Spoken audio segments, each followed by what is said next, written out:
Nurea présente les mystères mystérieux.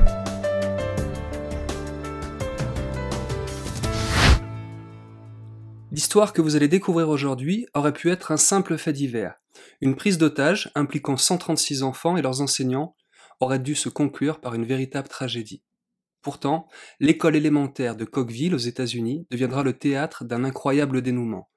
Un véritable miracle sur lequel je vous propose de revenir.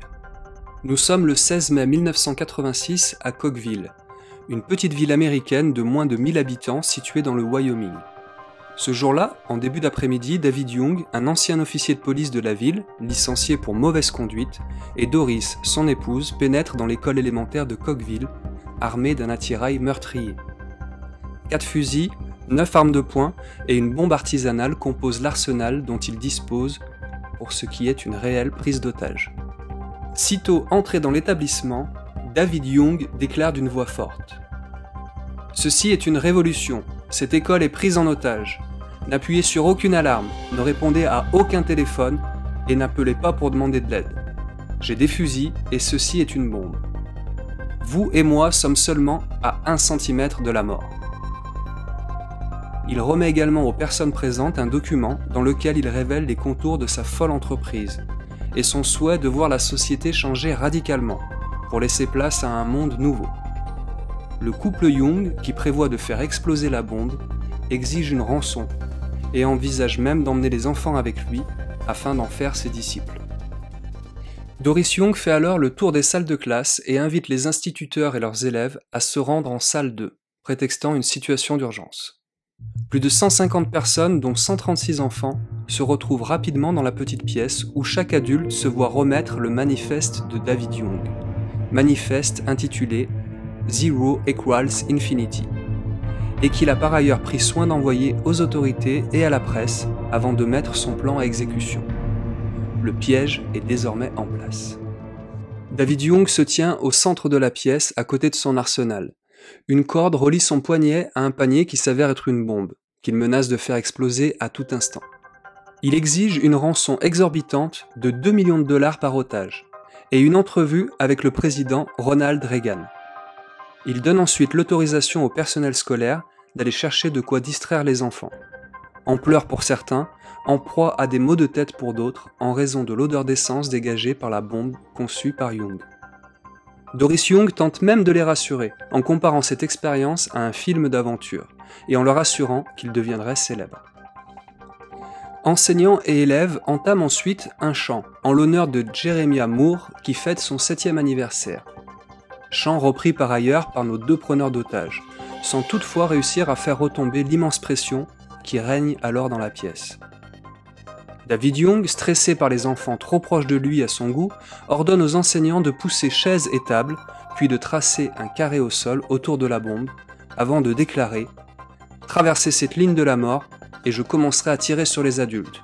Je tirerai sur tout le monde si je dois le faire. » Tentant par tous les moyens de rassurer les enfants, les instituteurs les font s'asseoir en cercle et réciter des prières. L'un d'eux déclara par la suite « Les enfants étaient assis en rond, et comme je regardais vers eux, je pouvais les voir en train de réciter une prière. Et ils étaient tous en train de le faire, c'était incroyable pour moi. » Aux alentours de 15h45, David Young, ne supportant plus les pleurs et prières des enfants, confie le cordon attaché à son poignet à sa femme et quitte la salle. C'est alors que notre histoire prend une tournure incroyable. Traversant le plafond et planant dans les airs, des êtres lumineux apparaissent et se dirigent vers les enfants. Ces êtres leur expliquent que la bombe est sur le point d'exploser et leur demandent de se diriger vers les fenêtres. Les enfants se lèvent alors, les uns après les autres, et se rapprochent des fenêtres. Voici le témoignage rapporté par Nathan, un élève présent sur les lieux. « Je m'étais assis dans la classe et je m'amusais avec un jouet quand quelque chose m'a fait me lever.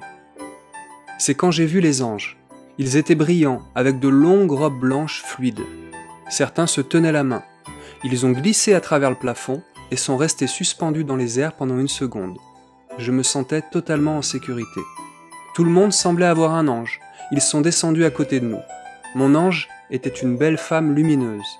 C'était presque comme si elle avait atterri sur mon épaule. Elle m'a dit « Tu ne dois pas avoir peur, Nathan.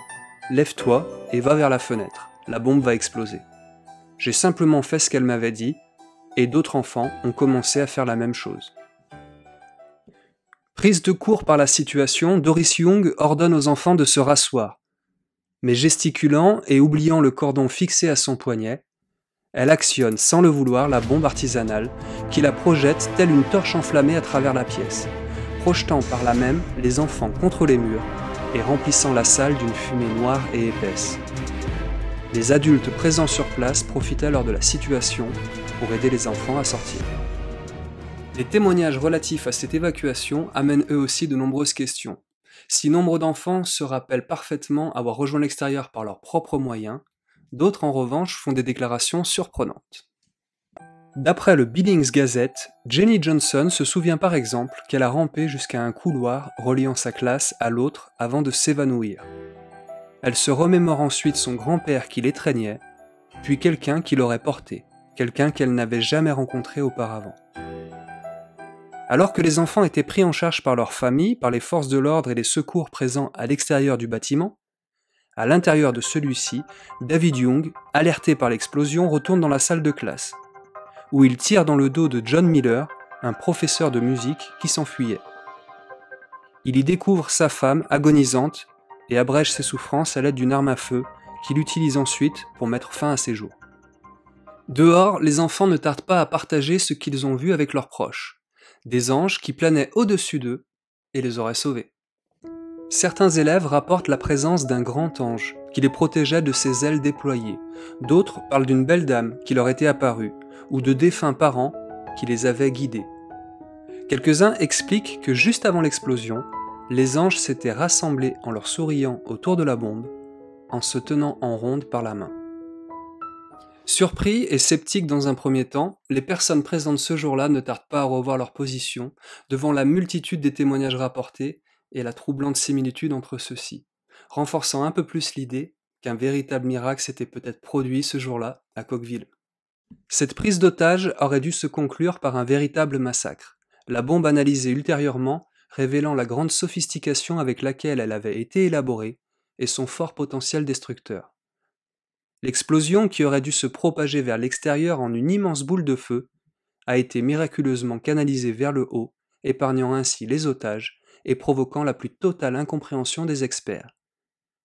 À l'exception de David et Doris Young, tous deux morts dans ce triste épisode, aucune victime sérieuse ne sera déplorée. Les otages ne souffraient que de brûlures légères et John Miller, l'homme qui a reçu une balle dans le dos, se remettra lui aussi rapidement de sa blessure. Voici par ailleurs une autre information à rajouter à ce dossier. Les clichés qui furent pris par la presse une fois la salle numéro 2 rendue accessible. Une étrange trace sur le mur, juste derrière l'endroit où la bombe a explosé, semble apporter un peu plus de crédit au témoignage des enfants. Certains y voient une forme humanoïde qui semble pourvue d'ailes se dessiner sur le mur. Dernier point, et pas des moindres, lorsque des années plus tard, Jenny Johnson et sa grand-mère regardent un album photo.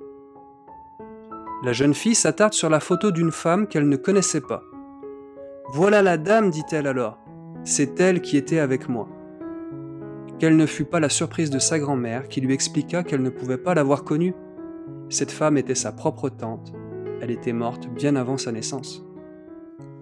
Tout laisse à penser dans cette histoire qu'une force étrangère à notre rationalité est entrée en action pour empêcher l'irréparable, le meurtre de plusieurs dizaines d'enfants. Que s'est-il réellement passé ce 16 mai 1986 à Cookeville?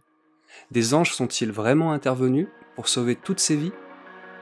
Il vous appartient de vous faire votre propre idée.